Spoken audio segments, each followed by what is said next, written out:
बिस्मिल्लाहिर्रहमानिर्रहीम। अस्सलाम वालेकुम नाज़रीन, आप यूट्यूब चैनल देख रहे हैं। मैं इमरान ख़ान हूँ। अमरीकी सदर डोनाल्ड ट्रंप ने ख़िताब किया है अमरीकी कौम से। उम्मीद की जा रही थी कि बहुत बड़ा अनाउंसमेंट होगा, क्योंकि अमरीकी सदर ने ख़ुद पहले ये स्टेटमेंट दिया। उन्होंने ये कहा कि रात को 9 बजे अमरीकी वक्त के मुताबिक जब मैं ख़िताब करूँगा तो सबको पता चलेगा कि मैं कितना अजीम आदमी हूँ। तो बहुत बड़े दावे किए डोनाल्ड ट्रंप ने।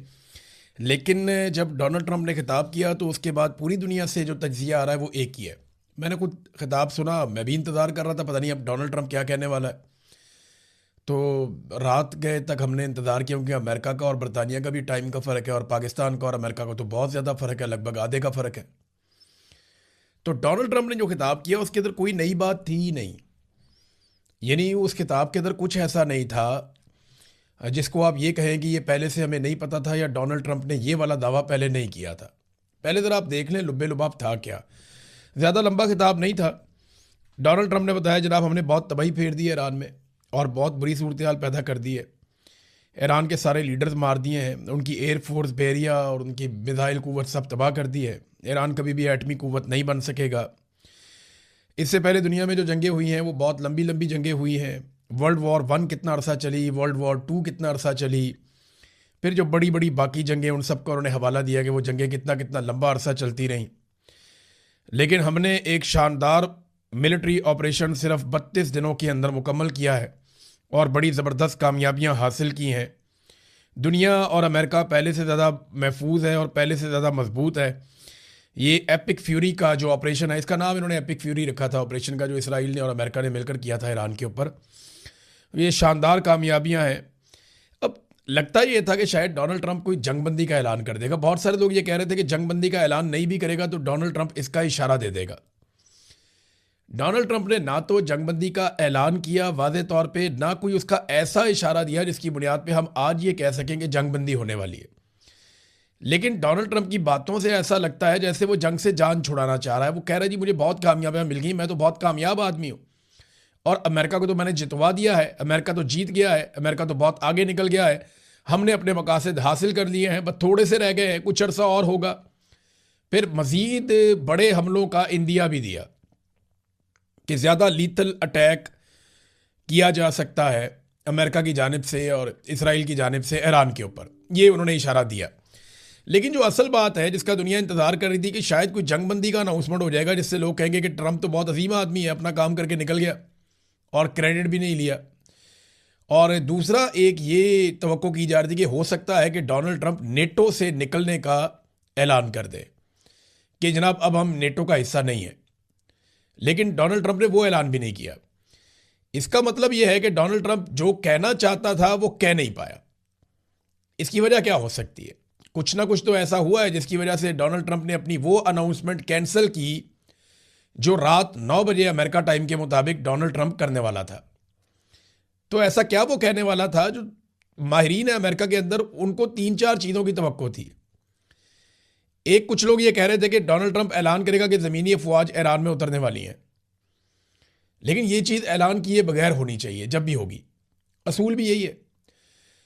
दूसरा, कुछ लोग ये कह रहे थे कि डोनाल्ड ट्रंप जंगबंदी की तारीख देगा और बताएगा कि अब ये जंग बंद होने वाली है। हालांकि डोनाल्ड ट्रंप ने यह ज़रूर कहा है कि चंद हफ्तों में, चंद दिनों में हम ये जंग ख़त्म कर देंगे, अब इसमें कुछ बाकी नहीं है। अच्छा, एक दावा यह किया जा रहा था कि डोनाल्ड ट्रंप शायद नेटो से निकलने का ऐलान कर देगा, लेकिन इनमें से कोई भी चीज़ डोनाल्ड ट्रंप ने नहीं कही। सिर्फ अपनी फतह का ऐलान किया और ये नहीं बताया कि अब बनेगा क्या, आगे क्या चलेगा। बहरहाल ये डोनाल्ड ट्रंप की बातचीत थी। एक और डेवलपमेंट है, इसको भी आप ज़हन में रखें। जिस वक्त डोनाल्ड ट्रंप ने यह कहा ना कि, क्योंकि इससे पहले डोनाल्ड ट्रंप ने एक स्टेटमेंट दिया था पब्लिकली, डोनाल्ड ट्रंप ने कहा कि ईरानी सदर ने जंगबंदी की दरख्वास्त की है, और यह कहते हुए उन्होंने दावा किया कि ईरान में जो नया रजीम है उसके सदर ने। तो मेरी और आप सबकी इंफॉर्मेशन के मुताबिक तो जो इस वक्त ईरानी सदर हैं ये तो पुराने रजीम में भी थे। आयतुल्लाह अली खामनाई जब सुप्रीम लीडर थे ईरान के, तब भी यही सदर थे ईरान के। और आज जब मुश्तबा खामनाई ईरान के सुप्रीम लीडर हैं, उनके बेटे तो यही सदर हैं ईरान के, तो ये तो रजीम तब्दील नहीं हुआ, ये तो वही आदमी है। अब्बास अरागची जो है वज़ीर ख़ारजा, वो भी वही हैं। हाँ, उनके कुछ लोग शहीद हो गए हैं और बाकी लोग जो मौजूद हैं वो अपना काम कर रहे हैं। लेकिन अहम लोग उनके शहीद किए गए हैं, सुप्रीम लीडर समेत। ये बात बिल्कुल ठीक है। अच्छा, ट्रंप ने कहा कि जी ईरानी सदर ने जंगबंदी की दरख्वास्त की है, जबकि ईरानी सदर ने इसके बाद अमरीकी अवाम को एक ख़त लिख डाला, क्योंकि ईरान को एक बात समझ आ गई है कि डोनाल्ड ट्रंप बाहर से दबाव में नहीं आ रहा। ना वो अक़वाम मुत्तहिदा की बात मानता है, ना वो दूसरे ममालिक की बात मानता है, ना वो नेटो के दबाव में आ रहा है, ना वो यूरोपीय यूनियन का दबाव ले रहा है, ना वो चाइना और रशिया का दबाव ले रहा है।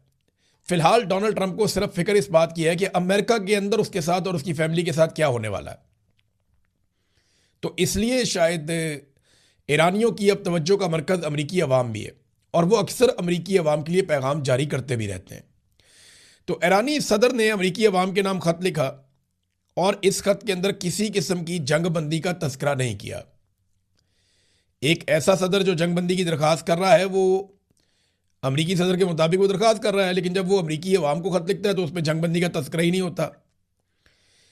उसने लिखा, ईरानी सदर ने, कि ईरान ने कभी जंग का आगाज़ नहीं किया, इसके बावजूद कि हमारे मुल्क ने कब्ज़े और हमलों का सामना किया, फिर भी हमने जंग का आगाज़ नहीं किया। ईरानी अवाम की यूरोप, अमरीका और हमसाया ममालिक के अवाम से किसी किस्म की कोई दुश्मनी नहीं है। अब मुहाज़रा करनी है या ताल्लुकात बेहतर करने हैं, इनमें से जो भी चीज़ मुंतखब की जाएगी, यानी जो भी रास्ता आप चुनेंगे, आने वाली नस्लों के मुस्तकबिल का तयन वही रास्ता करेगा। ये ईरानी सदर ने बताया कि लड़ना है या ताल्लुकात बनाने हैं, ये फ़ैसला आप करेंगे, लेकिन इसकी बुनियाद पे हमारी नस्लों का फ़ैसला हो जाएगा कि नस्लों का मुस्तकबिल कैसा होगा। और ये भी कहा कि हमने तो जंग शुरू ही नहीं की। अच्छा, एक और स्टेटमेंट भी दिया ईरानी सदर ने और ईरानी गवर्नमेंट ने। वो बार बार एक और बात कहते हैं कि जनाब, ये जब जंग ख़त्म होगी तो हमारी शराइत पे ख़त्म होगी, अमेरिका की शराइत पे ख़त्म नहीं होगी। ईरानी वज़ीर ख़ारजा ने जो एक स्टेटमेंट दिया वो बहुत इंपॉर्टेंट है इस वक्त। उन्होंने कहा कि हम जंगबंदी नहीं चाहते, बल्कि हम जंग लड़ना चाहते हैं, क्योंकि ईरानी कौम अमेरिका को एक तारीखी सबक सिखाना चाहती है। अगर ये जंग बंद हुई तो ये अमेरिका के लिए एक फेस सेविंग होगी, लिहाजा हम इसको किसी मनतकी अंजाम तक पहुंचाना चाहते हैं। तो ईरान तो जंगबंदी चाहता ही नहीं है। इसका मतलब है ईरान के पास हथियार बाकी हैं। इसका मतलब है ईरान की चेन ऑफ कमांड पूरी तरह काम कर रही है। इसका मतलब है ईरान की आवाम ईरानी हुकूमत के साथ खड़ी है फ़िलहाल। तो ऐसी सूरत हाल में फिर ईरान जंगबंदी की तरफ नहीं जाएगा। जंगबंदी की तरफ वो तभी जाएगा जब वो जंग हार रहा होगा। उसे लगता है कि वो जंग जीत रहा है, और ये परसेप्शन भी बन रही है पूरी दुनिया में। फिर वज़ीर ख़ारजा इराक़ची ने यह भी कहा कि ये जंग अमेरिका की शिकस्त पर ख़त्म होगी, ज़िल्लत उनका मुकद्दर बनेगी, और हम इनको एक तारीख़ी सबक देना चाहते हैं। उनका गरूर और तकब्बुर का नशा हमेशा के लिए दफन करना चाहते हैं। अब इसमें जो है वो ईरान ने अमरीकी सदर की जंगबंदी की दरख्वास्त जो है वो मुस्तरद कर दी है। ईरान ने सीज़ फायर के लिए किसी को दरख्वास्त नहीं दी है। ईरान से मंसूब 5 नकाती मंसूबा क्या सराही है। अब ये वो 5 नकात हैं जो पाकिस्तान की गवर्नमेंट की जानिब से बाद वक़्त सामने आए थे सोर्सेज से कि ईरान ये 5 चीज़ें मांग रहा है। देखिए, ये ऑब्वियस है कि ईरान ने वो 5 चीज़ें बार बार तस्करा करके मांगी है। उनके सहाफ़ियों ने, उनके लोगों ने बार बार ये चीज़ें दोहराई भी हैं, लेकिन उन्होंने कहा जी मुज़ाकरात के अंदर ये चीज़ों को सामने नहीं रखा, ये हमारे मुतालबात उसूली हैं, यानी इस तरह वो बात कर रहे हैं। नुकसानात के अजाले तक जंग जारी रहेगी, जारह को सज़ा देते रहेंगे। अच्छा, अब ये जो खबरें हैं ना, इनके साथ आप अगर एक और ख़बर को मिलाकर देखें तो आपको समझ आएगी कि डोनाल्ड ट्रंप का अचानक प्लान चेंज तो नहीं हो गया कहीं, जो वो खिताब करने जा रहा था। सवाल पैदा होता है ना। ये एक खबर आई है और ये पाकिस्तान समेत दुनिया के और मीडिया के अंदर भी छपी है। ईरान ने एक दावा किया है कि यूएई के अंदर, मुत्तहिदा अरब अमारात में, अमरीकी फ़ौजियों की कोई खुफिया मीटिंग हो रही थी, और ये किसी फ़ौजी मुकाम पे नहीं हो रही थी, बल्कि इन्होंने अलग से कोई प्राइवेट जगह रखी हुई थी जहाँ पे ये खुफिया मीटिंग कर रहे थे। उसकी इत्तला मिल गई मकामी सोर्सेज से ईरान को। अब देखें, ये तो इंटेलिजेंस गैदरिंग का काम तो रशिया और चाइना भी बहुत ज़बरदस्त करते हैं। बहरहाल ईरान को इसकी इन्फॉर्मेशन मिल गई, और ईरान ने वहाँ पे जो हमला किया है उसके नतीजे में ईरान ने यह दावा किया कि 37 अमरीकी फ़ौजियों को मार दिया। और इससे पहले उन्होंने ये भी कहा था कि सऊदी अरब के अंदर जहाँ पे अमेरिकी एयरफोर्स के लोग या अमले के लोग या पायलट्स वो जहाँ रहते थे, 200 के करीब उनकी तादाद है, वहाँ पे भी ईरान ने एक बड़ा हमला किया, ये भी उन्होंने दावा किया था। अब अगर अमेरिकी फ़ौजियों की लाशें वहाँ मौजूद हैं तो ऐसे मौके पर डोनाल्ड ट्रंप के लिए जंग से निकलना मौत को दावत देना है। उनकी सियासी मौत हो जाएगी कि अगर वो ये कहते हैं जंगबंदी हो गई तो ये फ़ौजियों को किस खाते में डालेंगे अगर तो वाकई ये मार दिए गए हैं। तो हम कुछ कंफर्म कह नहीं सकते क्योंकि जंग के अंदर प्रोपेगेंडा ही चलता है, चाहे इधर से चले चाहे उधर से चले। दावे बहुत बड़े बड़े किए जाते हैं, हकायक बाज़ औक़ात उससे मुख्तलिफ होते हैं, लेकिन ईरान की बहुत सारी बातें सच भी साबित हुई हैं। अमेरिका और इसराइल की बातें भी बहुत सारी सच साबित हुई हैं। जब आयतुल्लाह अली खामनई को शहीद कर दिया गया था तो ईरान शुरू में नहीं मान रहा था, लेकिन इसराइल ने दावा किया, वो दुरुस्त साबित हुआ। कुछ और लोगों के बारे में जब अली लारिजानी को शहीद किया गया तब भी ये नहीं माना जा रहा था, लेकिन बाद में तस्लीम किया गया। इसी तरह ईरान ने बहुत सारे ऐसे अटैक किए हैं जिनको पहले अमेरिका और इसराइल नहीं मान रहे थे, लेकिन बाद में उनको मानना पड़ गया कि वाकई ये वो कर सकते हैं और उन्होंने करके दिखाया भी है। तो इसी तरह अब ये अगर 37 अमेरिकी फौजी और मारे गए हैं तो ये बहुत बड़ा प्रेशर है। तो डोनाल्ड ट्रंप फिर इस तरह जंग को खाली छोड़ नहीं सकता। डोनाल्ड ट्रंप के हालात ऐसे हो गए हैं कि उन्होंने अपने इत्तेहादियों को बार बार बुलाया, इत्तेहादी आ ही नहीं रहे, बात ही नहीं सुन रहे।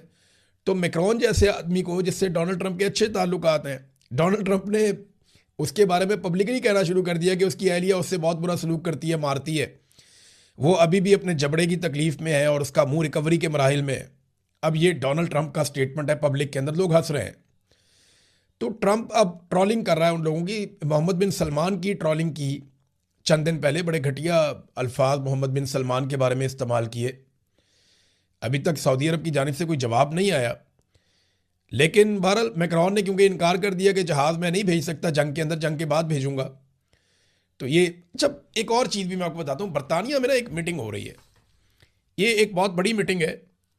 इसके अंदर लगभग 34 ममालिक शामिल हैं।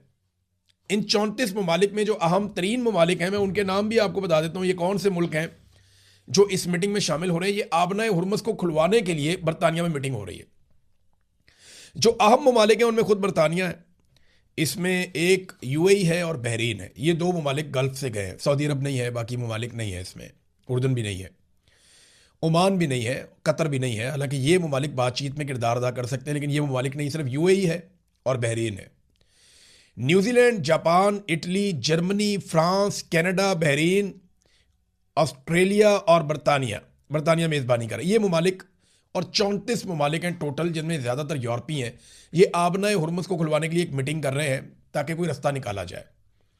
लेकिन देखिए, जिन ममालिक में ये लड़ाई हो रही है उनमें से कोई भी इसमें नहीं है, ना इसराइल है, ना अमेरिका है, ना ईरान है, वो अभी इसके अंदर मुज़ाकरात के अंदर शामिल नहीं है।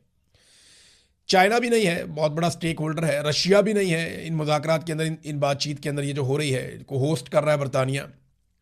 सऊदी अरब, ईरान, तुर्की, पाकिस्तान, मिस्र, कतर, ओमान, भारत, कोई भी इसके अंदर शामिल नहीं है। लेकिन यहाँ से आगे अगर ये मामला चलता है, दीगर स्टेक होल्डर्स भी आते हैं, तो उम्मीद की जा सकती है कि फ्यूचर के अंदर ये एक बड़ा इत्तेहाद ईरान के साथ कोई ऐसी डील बना ले जिसके नतीजे में आबनाए हुर्मुज़ खुल जाए। चाहे ईरान एक नई सेटलमेंट कर ले, चाहे ईरान वहाँ से पैसे कमाना शुरू कर दे, या कोई और सेटलमेंट कर ले, या कोई गारंटी मांग ले, लेकिन आबनाए हुर्मुज़ खुल जाए। क्योंकि उसके खुलने से दुनिया के अंदर पेट्रोलियम मसनूआत की कीमतें नीचे आएंगी। पाकिस्तान की गवर्नमेंट ने IMF को कह दिया है, जनाब हम पेट्रोल की कीमतें बढ़ाएंगे, वादा किया उनके साथ। अब इस तरह की खबरें दी जा रही है कि पेट्रोल की कीमतें फिर बढ़ने लगी हैं, एक जंप आने वाला है बहुत बड़ा। तो लोगों को ज़हनी तौर पे तैयार कैसे किया जाता है? जो मौजूदा टाउट रिजीम है ये करता क्या है? टाउट्स सबसे पहले आते हैं मंजर आम पे और वो आके ये खबर देते हैं, जनाब ओगरा ने कह दिया जी इतनी ज़्यादा कीमतें बढ़ा दो। वो जानबूझ के ना उसको 4-4, 5-5 गुना ज़्यादा बढ़ा के बताते हैं ताकि लोग बहुत बुरी तरह डर जाएं, सहम जाएं।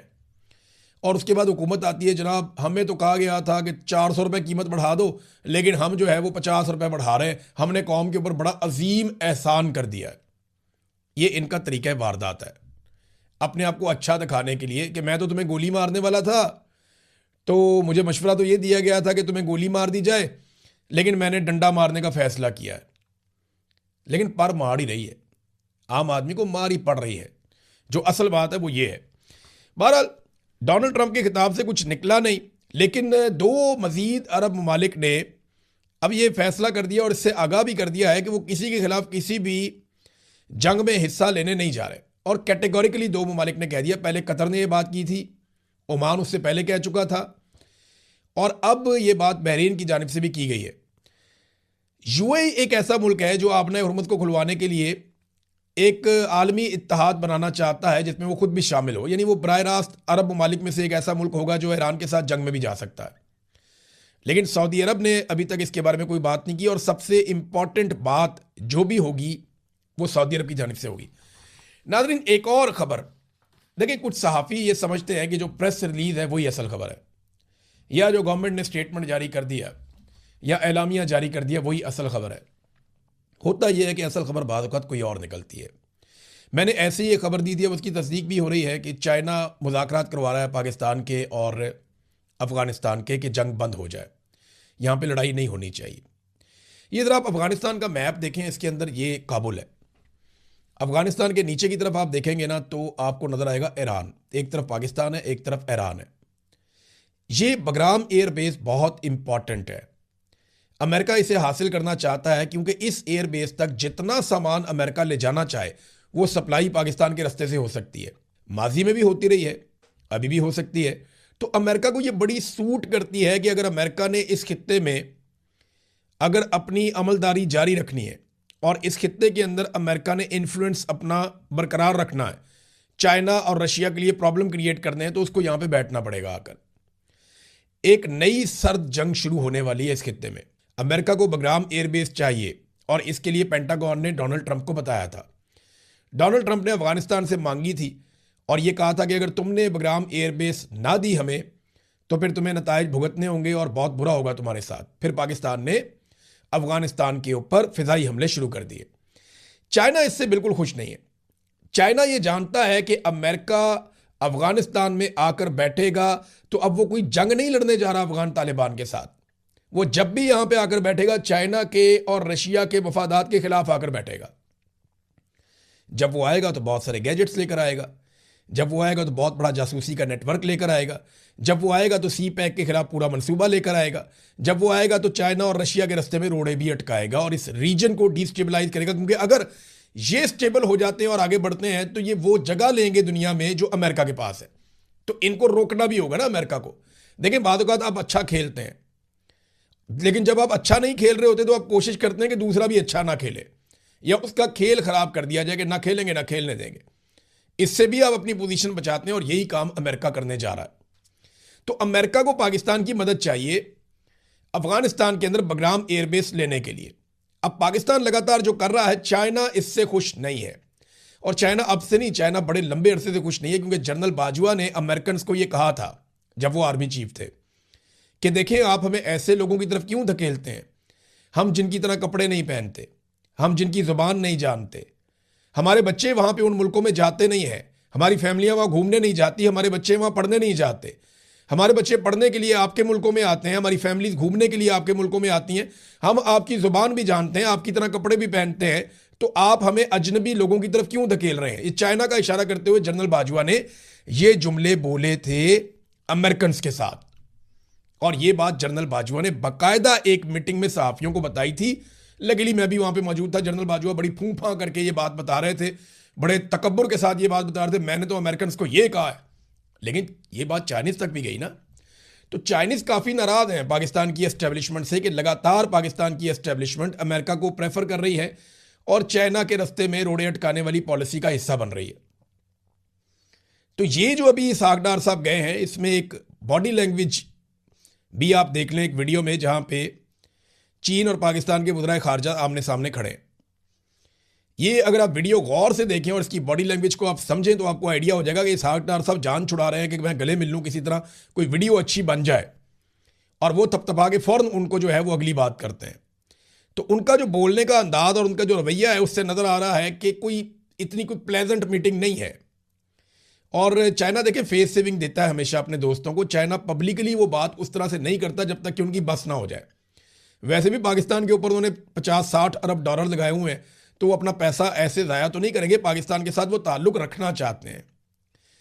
चाइना ने पाकिस्तान के साथ मिलकर इंडिया के खिलाफ लड़ाई भी लड़ी है। ये अभी जो मई में लड़ाई हुई इसमें चाइना ने पाकिस्तान को मदद किया था। तो ये बात हमें समझनी पड़ेगी बतौर पाकिस्तानी कि चाइना खुश नहीं है। और मुझे 2 डिफरेंट सोर्सेज से मैंने इसको कंफर्म किया। अभी कुछ और सहाफ़ी हैं, उनसे मेरी बात हुई, उन्होंने भी कंफर्म किया, जो फॉरेन ऑफिस को कवर करते हैं, कि चाइनीज सख्त नाराज हैं और उन्होंने पाकिस्तान को मना किया है कि आप अफगानिस्तान से जंग में जाने की बजाय, दहशतगर्दी का मसला बड़ा जेन्युइन मसला है, उसको हल होना चाहिए, लेकिन आप मुज़ाकरात का रास्ता अपनाएं। और वैसे भी अफगानियों ने बहुत सारी ब्रीफिंग चाइना को भी दी है, पाकिस्तान के साथ बातचीत की कोशिश उन्होंने भी की, पाकिस्तान ने भी कोशिश की। देखें, एंड ऑफ द डे आपको टेबल पे बैठना ही पड़ता है। आप जितनी मर्जी जंग लड़ लें, आपको एक दिन टेबल पे बैठना पड़ता है। लेकिन पाकिस्तान में ना एक बदकिस्मती और है, हमारे यहाँ पे 2 तरह के इंतहा पसंद लोग हैं। ईरान सोने का भी बनकर आ जाए ना, तो हमारे सुन्नी लोगों में ऐसे लोग मौजूद हैं जो बहुत इंतहा पसंद है और वो शदीद नफरत करते हैं ईरान से। वो कुछ भी हो जाए वो कहते हैं नहीं जी नहीं, इसराइल से भी लड़ेगा तो ईरान ही गलत है ऐसे लोग। इसी तरह हमारे दूसरी तरफ जो शिया तबका है, उसमें भी बहुत सारे ऐसे इंतहा पसंद लोग हैं जो ये समझते हैं कि जनाब जो मर्जी हो जाए, अफगानिस्तान सऊदी अरब किसी सूरत काबिल कबूल नहीं है, इंतहाई काबिल नफरत गलत लोग हैं। देखिए, ये जो लोग नफरत, आपका जो अकीदा है ना वो आपका अपना अकीदा है, आप शिया हैं सुन्नी हैं, आपका अकीदा आपको मुबारक। लेकिन ये जो लोग नफरत फैलाते हैं ना, ये थोड़े लोग हैं और बड़ी शदीद नफरत फैलाते हैं। इन लोगों से आप गुरेज करें और इनको बेनकाब करें, इनसे अपने आप को दूर रखें। मैंने शिया सुन्नी शानदार इत्तेहाद देखा गुज़िश्ता 1-1.25 महीने में, कमाल किस्म का, और मैं चाहता हूं ये हमेशा मौजूद रहे। जब भी किसी मुसलमान के ऊपर कोई आफत आए तो सारे इकट्ठे होकर मदद करें इंसानियत की खातिर। तो ये सबसे अच्छी चीज़ हो जाएगी, सबसे बेहतर चीज़ हो जाएगी। मेरा ये मशवरा है पाकिस्तानियों को। यहाँ पे बहुत सारे लोग हैं जो नफरत फैलाते हैं, हमारे मीडिया के अंदर भी हैं कि जनाब वो शिया सुन्नी तफरीक पैदा करते हैं कि जनाब ये वो कहते हैं जी वो अफगानी बहुत बुरे हैं, वो कहते हैं जी ईरानी बहुत बुरे हैं। तो नहीं, ऐसा ना करें, ये ज़्यादती, अपना अकीदा अपने तक रखें और नफरत फैलाने से गुरेज करें। तो नादरीन, चाइना को ये लगता है, और ये बात रिपोर्ट भी होती है, कि जब से अमेरिका ने बगराम एयरबेस मांगी है तब से पाकिस्तान अफगानिस्तान के ऊपर हमलों पे हमले कर रहा है और ऐसी ग्राउंड तैयार की जा रही है कि अमेरिका को इस खित्ते में घुसने का मौका मिल जाए। अब अगर ये मौका मिलेगा तो पाकिस्तान के बगैर तो मिल नहीं सकता, और ये चाइना के मफाद के खिलाफ है। तो इसीलिए जो है वो चाइना का एक रिएक्शन है, और आने वाले दिनों में आप देखेंगे शायद पाकिस्तान की पॉलिसी बेहतर हो जाए इसमें। लेकिन हम कुछ कह नहीं सकते, क्योंकि देखें पाकिस्तान के ऊपर अमरीकी दबाव से बड़ा दबाव कोई भी नहीं होता। बेशक हमने चाइना के बहुत पैसे देने हैं, लेकिन IMF के उससे भी ज़्यादा पैसे देने हैं, तो अमरीकी दबाव भी अपना काम करता है। आलमी लेन देन में जो चाइनीज़ युआन है उसके ज़रिए से रोज़ाना जो तजारत होती थी वो 600 से 750 अरब युआन की तजारत होती थी, ये ट्रेड होती थी दुनिया में। मगर मार्च के मिड से लेके अब तक ये हैरत अंगेज तौर पे बढ़ गई है और लगातार बढ़ रही है, और अब 940 अरब युआन तक पहुंच गई है रोज़ाना। इसका मतलब क्या है? इसका मतलब यह है कि ईरान के साथ अमेरिका की जंग ने डॉलर की जगह पे युआन को कुछ फ़ायदा दिया है, और अगर ये सिलसिला यूं ही चलता है तो कल को यूरो भी आएगा, कल को पाउंड भी आएगा, कल को ये चाइनीज़ युआन जो है ये और ज़्यादा तगड़ा हो जाएगा। तो पेट्रो डॉलर अगर कमज़ोर होता है तो अमेरिका के लिए बड़ी मुश्किलात बढ़ जाएंगी। तो ये वो सारी चीज़ें हैं जो लगातार डोनाल्ड ट्रंप को परेशान कर रही हैं, और अमेरिका के अंदर जो परसेप्शन बढ़ रही है वो बड़ी खौफनाक है। वॉशिंगटन पोस्ट ने डोनाल्ड ट्रंप के 100 दिन के अंदर 492 झूठ पकड़े हैं। इस पे बात करेंगे बाद में, अब तक इतनी अपना ख्याल रखिएगा, अपने चैनल का भी। अल्लाह हाफ़िज़।